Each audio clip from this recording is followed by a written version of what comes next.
ஆரம்பிங்க சார். வணக்கம். முத்து நகரம், முத்து குளிக்கும் நகரமாக இப்போ சேலம் மாநகருக்கு குளித்து கொண்டிருக்குது. நமது மக்கள் ஆதரவோட அன்போட தூத்துக்குடி மக்களுக்கு நீண்ட கால கோரிக்கையாக இருந்தது. தூத்துக்குடி திருநெல்வேலி வந்தது, கோயில்பட்டி, தென்காசி, காவல் கிணறுலாம் திறந்து வேண்டி எப்போ தூத்துக்குடிக்கு வருவீங்க சேலம் மாநாடு இருந்த அந்த பதிலுக்கு நீங்கள் அன்பு பிள்ளைங்க நீங்கள் திறந்து பணியாற்றி கொண்டிருக்கிறாங்க. உங்கள் அன்புக்கும் ஆதரவுக்கும் இந்த முத்து நகரத்தில், இந்த தூய நகரத்தில் இங்கிருந்த நம்ம மாநாடு திறந்ததில் பெருமகிழ்ச்சி அடைகிறோம்.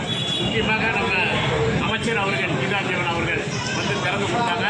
எண்ணற்ற விஐபிகளும் கவுன்சிலர்களும் நகர செயலாளர்களும் அனைவரும் பங்கெடுத்து பத்திரிகையாளராகி இவ்வளோ பேர் உங்களுக்கு எல்லாருக்கும் எங்கள் சேலம் மாநாடு சார்பாக இது ஒரு குடும்ப நிறுவனம்னு சொல்லுவேன். பார்த்துருப்பீங்க, எப்போவுமே சேலம் மாநாடுக்கும் என்றைக்குமே பத்திரிகையாளர்களை சந்திப்பதிலையும் சரி, தொழிலை தாண்டி நாட்டு நடப்பு பற்றி பேசுவதிலையும் சரி, தமிழ் மொழிக்காக மண்ணுக்காக பதில் கொடுப்பதிலையும் சரி, நாங்கள் என்றுமே முன்னணியில் தான் இருக்கின்றோம். இதெல்லாம் மண் சார்ந்து மொழி சார்ந்து தான் சேலம் மாநாடு தவிர சேலம் மாநாடு ஒரு தனி நிறுவனம் கிடையாது. இந்த நிறுவனத்தை நான் தொடர்ந்து கொண்டு போகணுங்கிற நோக்கம் என் கையில் இருந்ததை எடுத்து இந்த பிள்ளைங்க கையில் கொடுத்த காரணம், நம்ம பிள்ளைங்க எல்லாரும் தொழிலில் ஜெயிக்கணும், வளரணுங்கிற நோக்கம் தான். என்னால் முடிந்த அளவுக்கும் நான் அதுக்கு போராட்டங்களை நடத்தி கொண்டே இருக்கின்றேன். இதனால தான் நான் டீ கிளாஸ் கழுவுறதுலேருந்து, டேபிள் தொழிற்சிலேருந்து உங்களுடைய தன்னம்பிக்கையாக நான் எந்த ஒளிமறைவு வைத்துக்காமல் உரையாற்றி கொண்டிருந்த காரணம் அதுதான் காரணம். அதை தாண்டி எனக்கு தாயை தெரியாது, இந்த தமிழ் மொழியை தான் தெரியும். நான் சொல்லுவேன், அம்மாவை நான் பிறந்ததுலேருந்து 5 வயசுலேயே இறந்தவன். இந்த தமிழ் தான் என்னை வளர்த்தது. அதன் கைமாறுக்காக தான் நான் யாழ்ப்பாணத்தில் என் முதல் தமிழ் பழகிய ஓடோட திறந்தடிக்க முள்ளிவாய்க்கால், புதுக்குடியிருப்பு, விஸ்வமடுவு, ஆணையர்வு என்று எல்லா இடத்துலையும் நிறுவனங்களை திறக்கின்ற நான் இலங்கையில் அது என்னுடைய முழு பார்வையும் அங்கே வச்சிருக்கிறேன். இந்த பொங்கல் போன பொங்கல் அங்கே தான் கொண்டாடினேன். இப்பவும் மாஞ்சோடை போயிட்டு வந்தேன். வவுனியா பல்கலைக்கழகத்தில் வன்னிய பல்கலைக்கழகம் நம்ம இந்திய துணைவேந்தர் நம்ம தூத்துக்குடி முன்னணியிலேயே நலத்திட்டங்களை பண்ணிட்டு இங்கே வருகை அதன் அடிப்படையில் தமிழ் மொழிக்கும் இந்த பிள்ளைங்களுக்கும் இந்த மண்ணுக்கும் என்னெல்லாம் முடியுமோ வேறு என்ன செய்ய முடியும். குவைத்திலேயே முதல் தமிழ் போடுங்க மட்டும்தான் போராடி வைத்தேன். ஆங்கிலத்தை பற்றி தான் போடுங்க. இங்கேயும் அதை தான் சொல்லுவேன் நான். அப்படி ஒரு மண் சார்ந்து மொழி சார்ந்து ஒரு குடும்ப நிறுவனம் இது. இது என்னுடைய தனிப்பட்ட நிறுவனம் அல்ல. விமர்சனங்கள் எவ்வளவோ இருக்கும், கடவுள் மேலேயும் விமர்சனங்கள் இருக்கு. எனக்கு என்ன மனிதன் இருக்காதா? எவ்வளோ பேர் ஏட்டா என்னை ஏமாற்றி நலத்திட்ட உதவிகள் வாங்க வருவாங்க, கொடுக்க மாட்டேன். அவங்களாம் நமக்கு எதிராக இருக்கும். அதை பற்றிலாம் கவலைப்படக்கூடாது. எப்பவும் செய்கிற தொழில் தான் நமக்கு செய்வோமோ. தொழில் செய்யும்போது அவங்க மனசு நிறையணும், வயிறு நிறையுமே. மனசு நிறைய பில்லு பகிர்னு கூடாது. வயிறு நிறையத்துக்கு தட்டை தொலைச்சி அப்போ பொருள் இருக்கணும். எல்லாருன்னா அளவு இருக்கணும். நான் தொழில் பண்ணுற எல்லாருக்கும் அதான் சொல்லுவேன். அவங்க மனசு வயிறு நிறைஞ்சா நம்ம கல்லா நிறையும். நம்ம கல்லா நிறையணும் தொழில் பண்ணோமா, அவங்க மனசை காய விட்டோமா, நிச்சயமாக நான் நிறைய முடியும். நிச்சயமாக முடியாது. ஏன்னா நான் பிரியாணி அடித்த வரைக்கும் அந்த கை சுண்டுவரணும் கூட வராது. இந்த வரணும் இப்படி கட்டு அப்படி பிடிப்பேன். பிளேட்டில் நான் அளந்ததே கிடையாது சாப்பாட்டு. அப்படி தான் கொடுப்பேன். இவங்களுக்கும் அதுதான் சொல்கிறேன். தொடர்ந்து நடத்தி நிறுவனம் நடத்த முடியாது. எங்களுடைய பிள்ளைகளை அதான் சிங்கப்பூர் எடுத்திருக்காரு பாலா சார். பார்க்க வயசு கம்மி, அவர் சன்னு தான் பக்கத்தில் உட்காந்துருக்காரு. இளமை அவங்களுடைய மனைவியும் பிள்ளைங்க எல்லாம் வந்திருக்காங்க. சிங்கப்பூர் பிள்ளைப்பா பாலா தளபதிக்கு இருக்காரு. அவர் சார் வந்து சசி சார் இருக்காரு. அவங்க 2 பேரும் தான் ஏற்கனவே சிங்கப்பூரில் அவங்க ஒரு 25,000 பேருக்கு டெய்லி பாஸ்போர்ட் கொடுத்துருக்காங்க ஃபேக்ட்ரி வச்சு. எப்போ ஒரு எக்ஸ்பீரியன்ஸ் இருந்தால் தான் நான் கொடுப்பேன். ஏன்னா தெரியாமல் நிறுவனம் எடுத்துகிட்டு அவங்க கஷ்டப்படக்கூடாது. அதனால் அவங்கள நல்லா ஊக்குப்படுத்தி, திறமைப்படுத்தி, எக்ஸ்பீரியன்ஸ் பண்ணி தான், ட்ரைன் பண்ணி தான் நிறுவனத்தை கொடுக்குறேன். அதுபடி நடங்க. மக்களுக்கு எவ்வளோ அளவே நினைக்காதீங்க, அள்ளி கொடுங்க. ஆமாம், மனம் நிறைக்கும். அதனால இங்கே எல்லாம் நிறைவாக இருக்கும். இதுதான் சொல்லுவேன். வந்திருக்கிற ஊடகத்துறைகளுக்கெல்லாம் மிக்க மகிழ்ச்சி. இந்த மாதமே 5-6 கிளைகளை திறந்துட்டோம். நம்ம கோயம்புத்தூர்லேயும் இந்த மாதிரி 2 திறந்தோம். நம்ம உள்ளாட்சித்துறை அமைச்சர் நேரையா வந்து இந்த வாரத்தில் திருச்சியில் போன வாரம் திறந்து கொடுத்தாங்க. நமது கீதாஞ்சீவன் அமைச்சர் அவர்கள் இன்றைக்கி வந்துருக்காங்க. இப்படி ஒரு இது தமிழகத்திலேயே இந்தியாவிலேயும் ஒரே நேரத்தில் ஒரே மாதத்தில் 6 நிறுவனங்களை திறந்து ஒரே நிறுவனம் நம்ம செயலாளராக தான் இருக்கும்.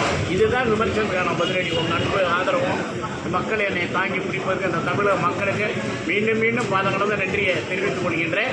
புதிய முறையில், தரமான முறையில் தொழில் பண்ணணும். அப்போ தான் நம்ம வெற்றியை குவிக்க முடியும். வர வாடிக்கையாளர்கள் நம்ம குடும்பம் கூட அவங்கள பார்க்கணுன்னு சொல்லுவேன். நம்ம தான் அவங்க. நம்ம ஒரு வாட்டில் போனால் எப்படி நம்மளை கவனிக்கணும், உபசரிக்கணும்னு நினைக்கிறாங்களோ அந்த உபசரிப்பு அவங்க மேலே நம்ப வைக்கணும். கவனமாக இருக்கணும்.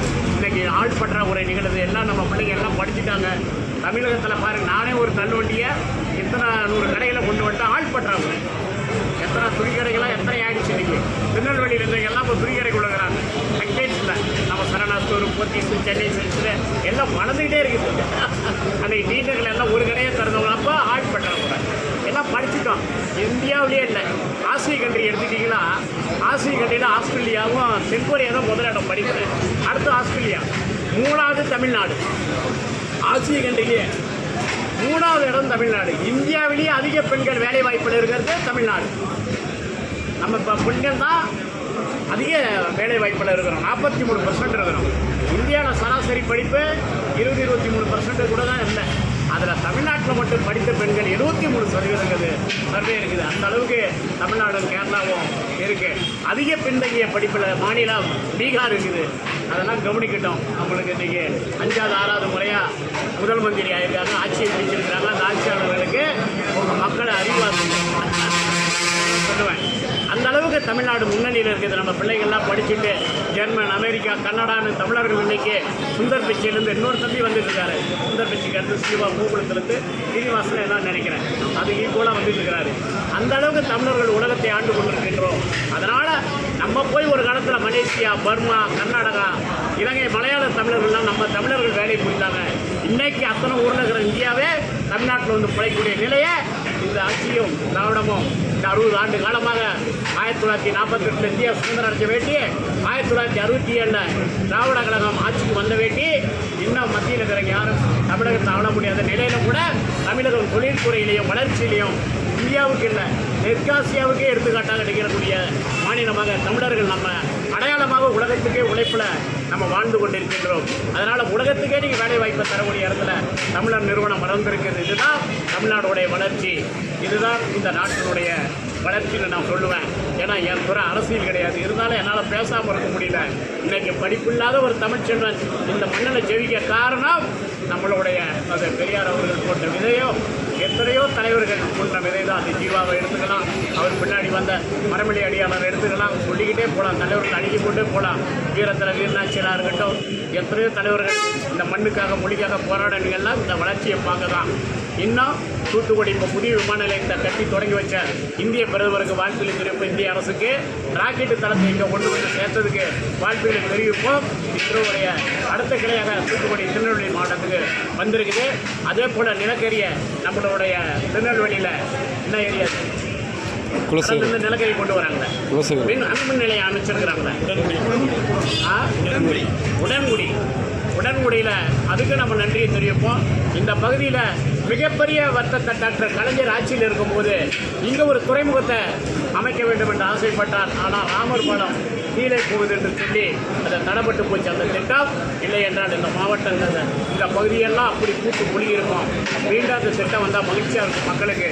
அப்படி ஒரு துறைமுகம் அமையாமல் போனது பெரும் துயரம் தான் என்னை பொறுத்தவரை வர்த்தகத்தில் சொல்லுவேன்.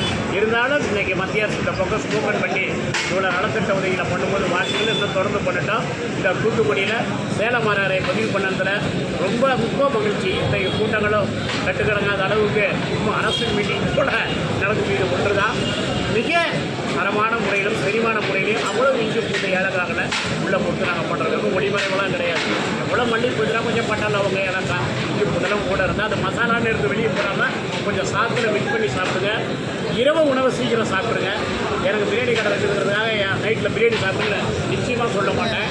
இரவில் இளமான உணவுகளை எடுத்து நம்ம வளமான தமிழ்நாட்டில் கொண்டு, ஏன்னா இன்றைக்கெல்லாம் பார்த்தா நாங்கள் படிக்கிற காலத்தெல்லாம் 2க்கு மேலே வேண்டாம்